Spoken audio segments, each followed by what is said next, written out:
Okay, so this is the target image that we're going to try and illustrate. We might give it a bit more room on one side or the other and include some other stuff. So let's go and make a new file. Oops, daisy. Make a new Photoshop file. Okay, and 27 by 20. Let's just take it down a little bit. 300 dpi. So it's 27 by 18 centimeters, 300 dpi, and that should do us fine. Okay, and the first thing we want to grab hold of are the trees that we'd saved in the trees, which is there. Switch that off. Okay, so just a reminder, you can pull the tab off the window and then you can simply drag the layer onto your new file to transfer those trees. Okay, so we've got our new file and we've got some trees in it and we need to save it. Okay, save as.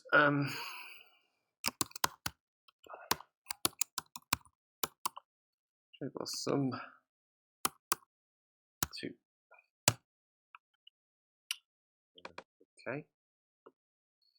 Right, so there's our trees, and I'm not going to use all of this. Drag it off to the right hand side a little bit, but before we do, we're just going to probably clean up the edges a little bit. So if you can use Command All, oops,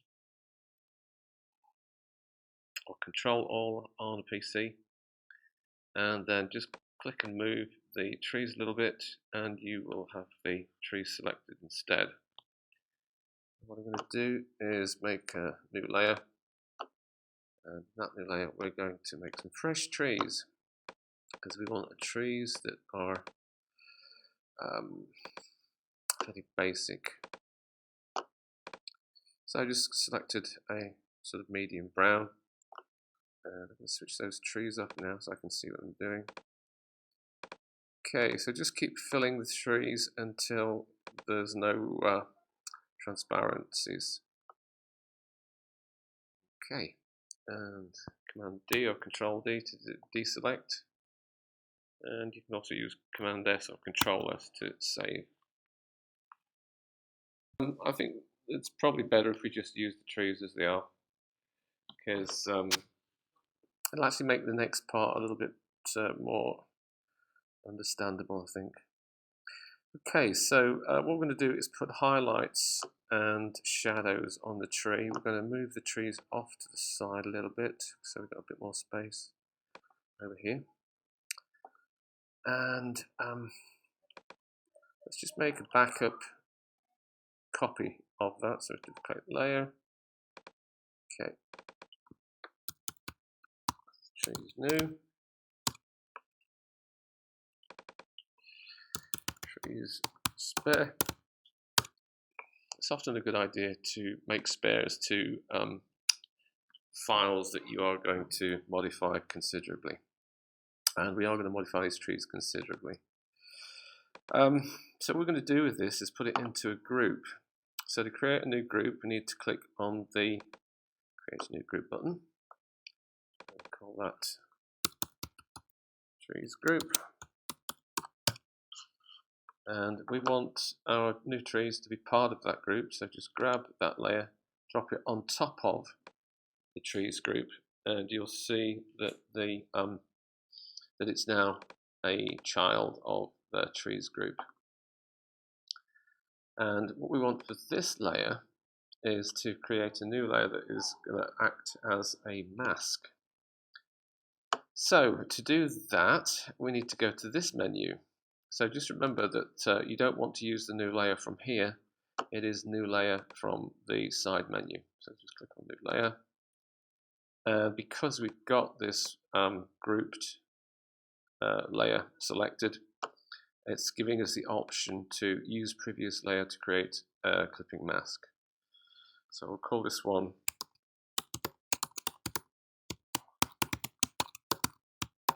highlight and shadow. Okay.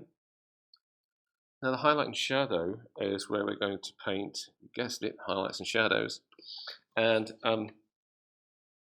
the way that we do that is because we've made this a mask of the trees view, the trees layer, it will only paint where there are pixels on that layer. So let's go and get shadows first. So let's get a nice dark brown, get a nice brush. We want a soft edged brush.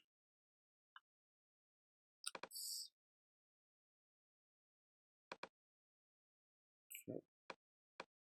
Soft round brush, and we can set up the size here, but typically when you go and do brushwork, you'll want to use the bracket keys, left bracket to, oh, I'll show you. Okay, opacity is set at 84, that's okay, 80, 70, something like that is enough. You also want build up airbrush effects switched on. And I'm just going to switch this guy out of the way. And okay, so right bracket gets you bigger brushes, left bracket gets you smaller brushes.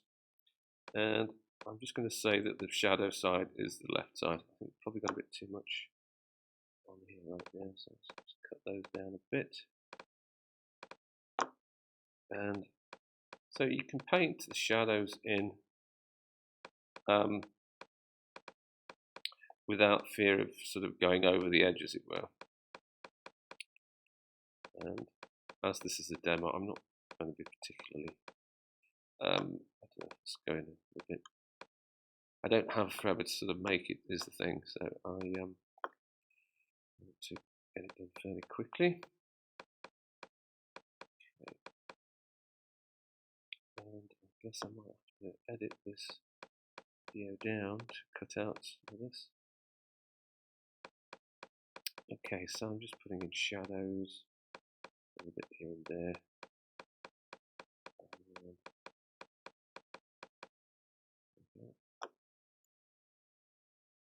A lot of this work will be covered over actually by cherry blossoms, so but it's as well to sort of show you how the masks work,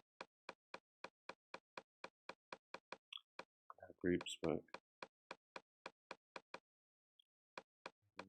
I usually get quiet when I'm doing this. It's right brain, left brain thing. Right brain tends to be your artist or painter, and left brain is the one that's got the verbal gear. So once your right brain kicks in, you tend to go a bit quieter. Steady.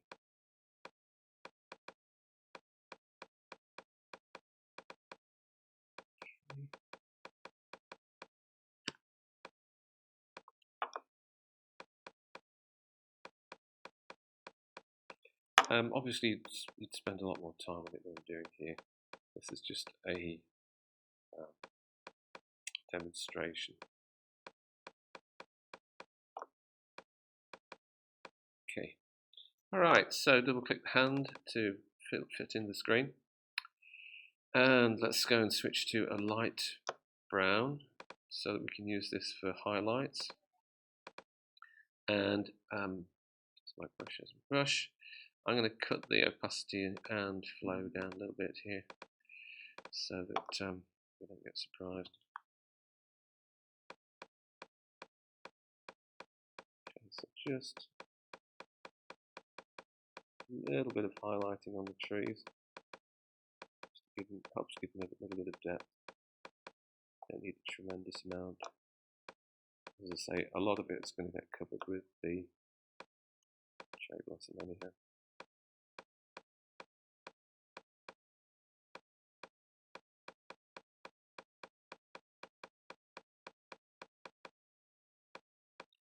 Actually making this video at one of the universities that I teach at.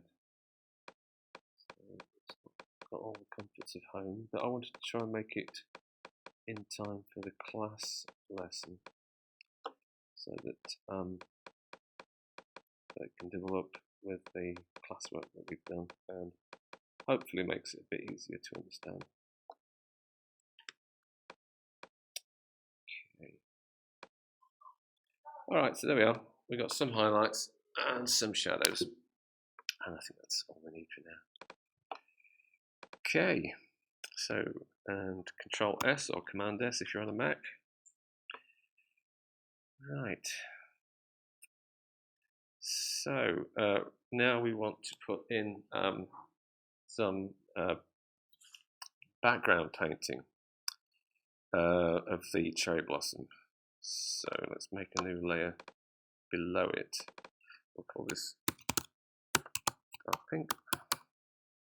Oops. Pink. And that's exactly what it's said. So I just need to create a the sort of what's behind this run of trees kind of thing. So let's go and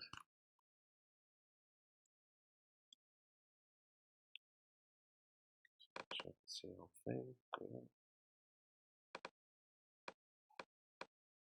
Okay. Do a bit more.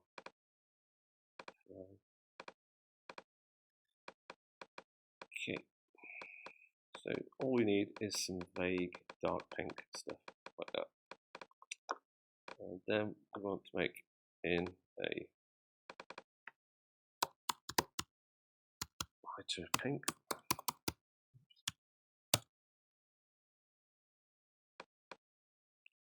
Let's get a lighter pink.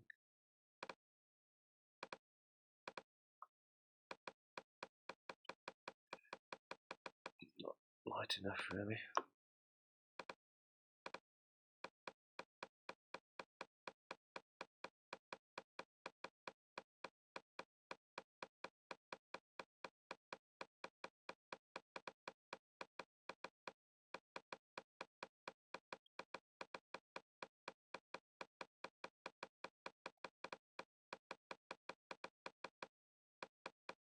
Oops. Just dragged guide from there. Okay.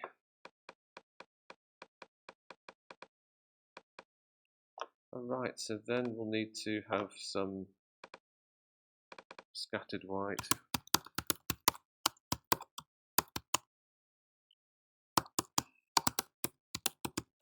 So there's going to be some scattering of white petals behind the trees, and so that's really what we're putting in at the moment.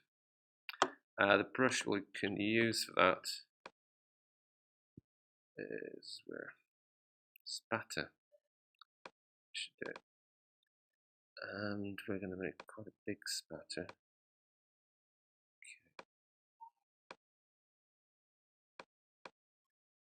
Okay, and this one, that 50-50 flow might do us.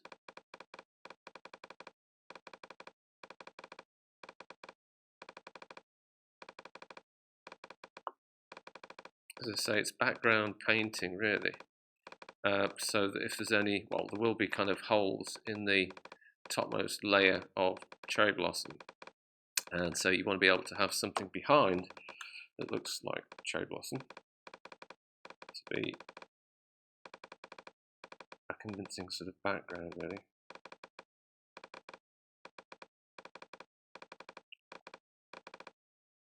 But it doesn't have to be too detailed because most of it we won't see. Okay, so we've put in our background painting. We should put in some foregrounds as well before we go ahead and do the front dark pink.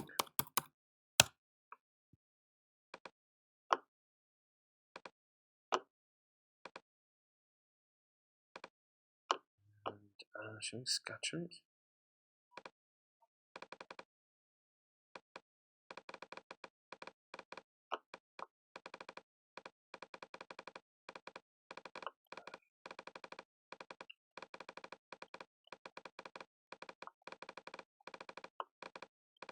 Okay, so I'm just holding it in place and clicking rather than clicking and dragging, so that you get the speckle effects. So this is obviously in front of the tree. So we've got the far background. This is what you'd call near background.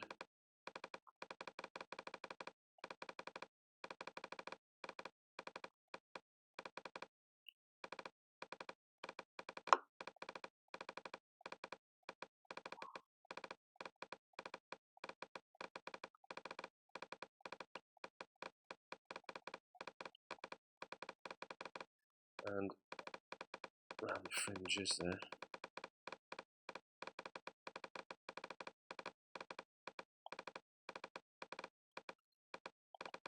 Okay, and we'll want font white pink.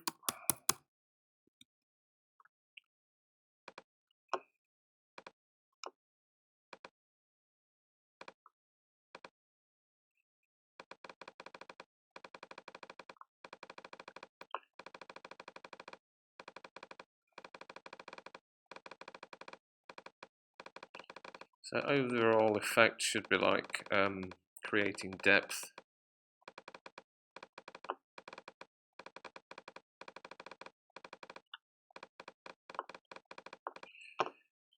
Increase the flow. Build effects on 2.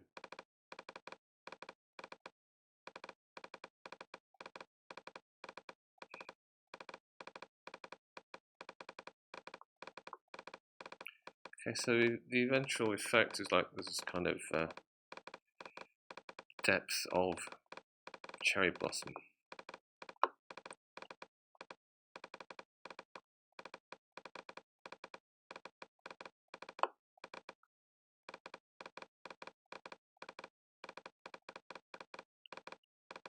Okay, and then we'll have the light or white front layer, I guess. Okay,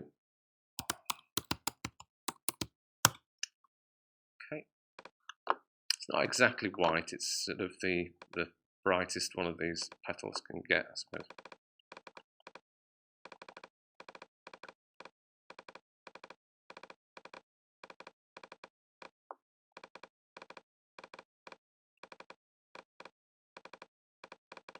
Should be a lot more up top there.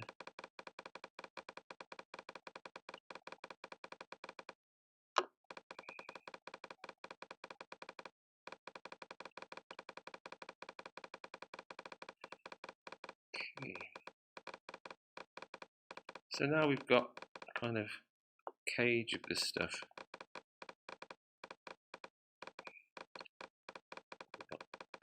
The suggestion of depth as well.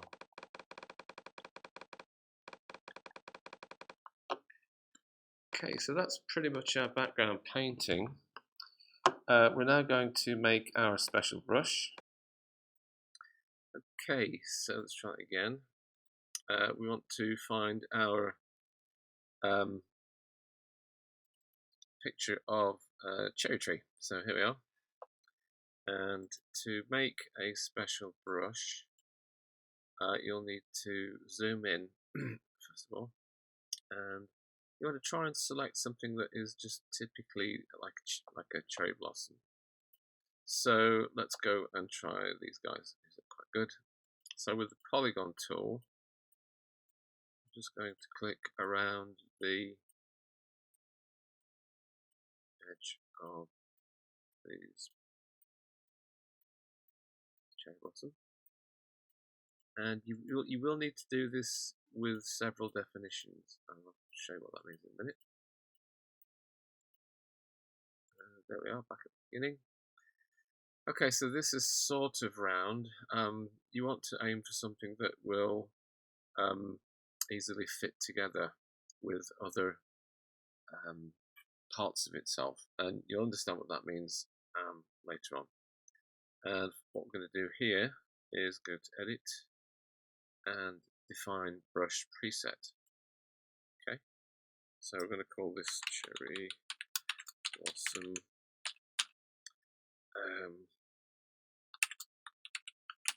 brush V1, so this is version 1, and 67 pixels across. Okay, so now we're going to go back to our cherry blossom, and we're going to have a look at what we've got there. So that looks like it there. Let's just give it some brush V1. The way you go about defining these brushes is to go to the brush that you've just sampled from the photograph, and then in the brush presets you can then select what sort of effects you want. And you can see at the bottom of the picture there's a preview.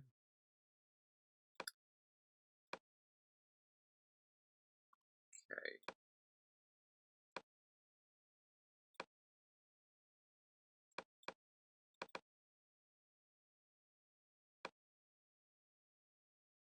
So scattering can be huge. So I think we went for about 200 or 300, something like that.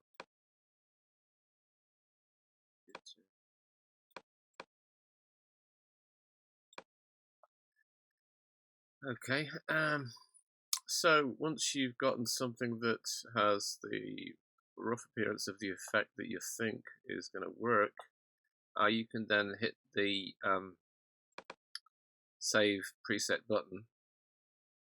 So we're going to rename this dynamic to give us a right name, and we can go and test it out. Okay, so this is one that worked particularly well, and what I did here was in the shape dynamics, I changed the size jitter to 100%. Fade is 50.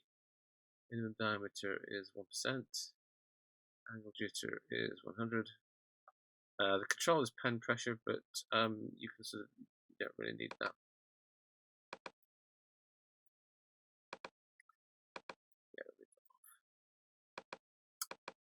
Roundness jitter is at 41%. The roundness is at 36%. Scattering, we didn't use both axes on this one because we wanted to keep the scatter a little straighter. Second control is just off, count is 1, jitter is pretty much maximized there. We also have smoothing. And so out of the brush selections that I'd made, this is probably one of the better ones, so let's just try it out. Okay. This is going to be in front, so let's, oops, call this dark pink.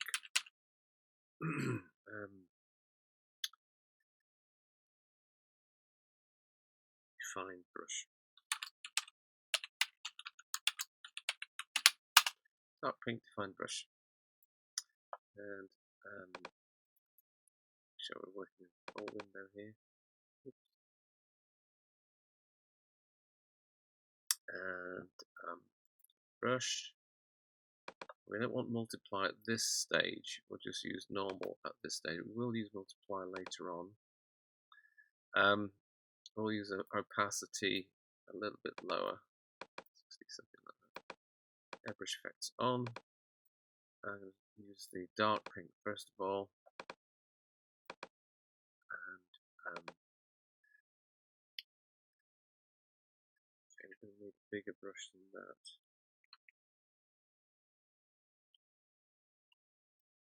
Okay, there.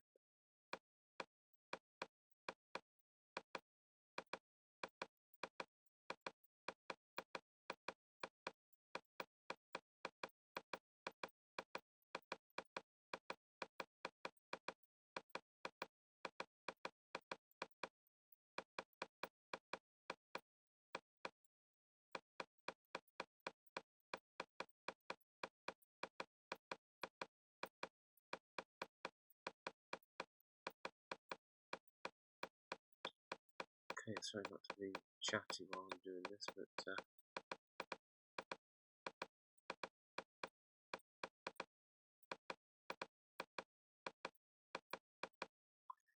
okay, so that's our dark pink, and we want sort of mid pink, don't we really? Mid pink,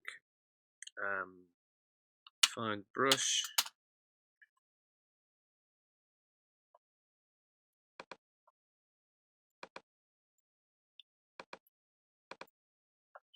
Probably be a little bit more flow.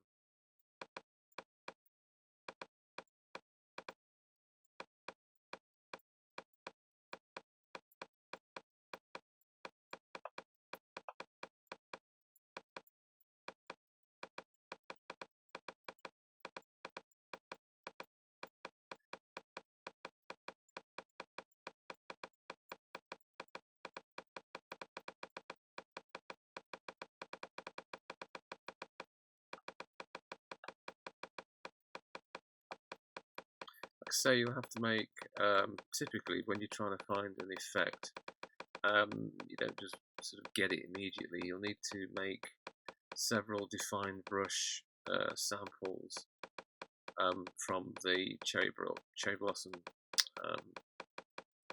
photograph and try them out with various scatter settings and so on. So getting a better approaching our cherry blossom. Okay, and now we want our light pink defined brush.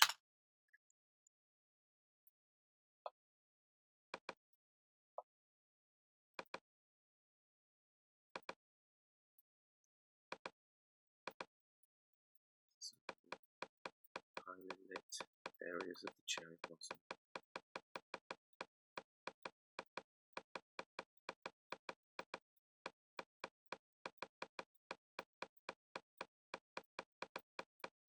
So overall, with the various layers, you can get quite a bit of depth going.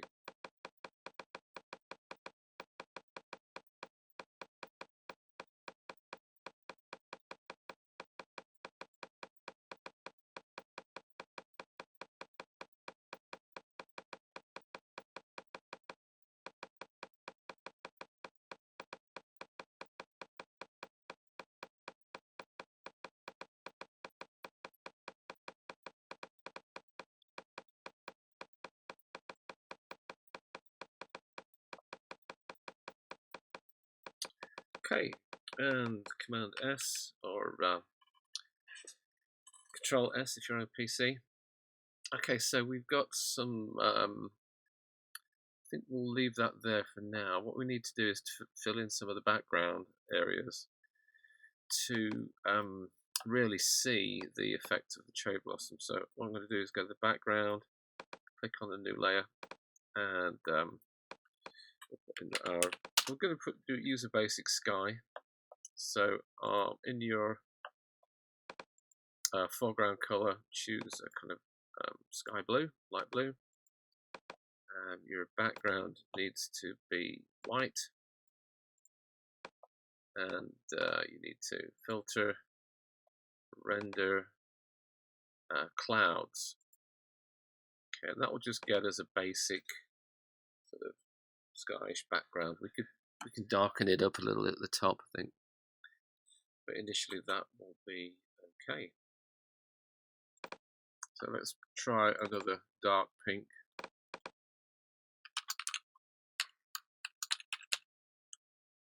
And this is the Define Brush 2. Okay, what's this going to look like? Let's get us some dark pink going.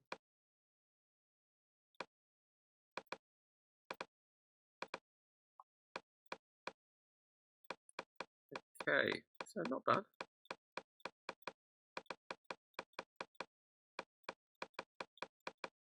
Okay, so we're coming up to close to 30 minutes, I think, so we'll have to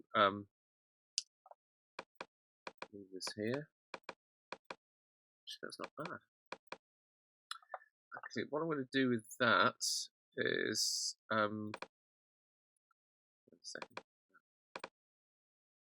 Okay, so our dark pink DB2 works quite well, so not bad. Okay, we don't actually need any more dark pink, but what we do need is a multiply layer. So I'm actually going to scrap that and give us a new layer. Call it multiply. And we're going to use the brush that we just made. We'll change the opacity later, but what we do need is a fairly generous distribution.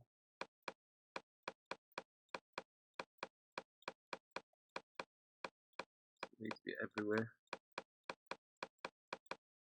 but it does need to be in most places. Okay, so that's our layer, and we need to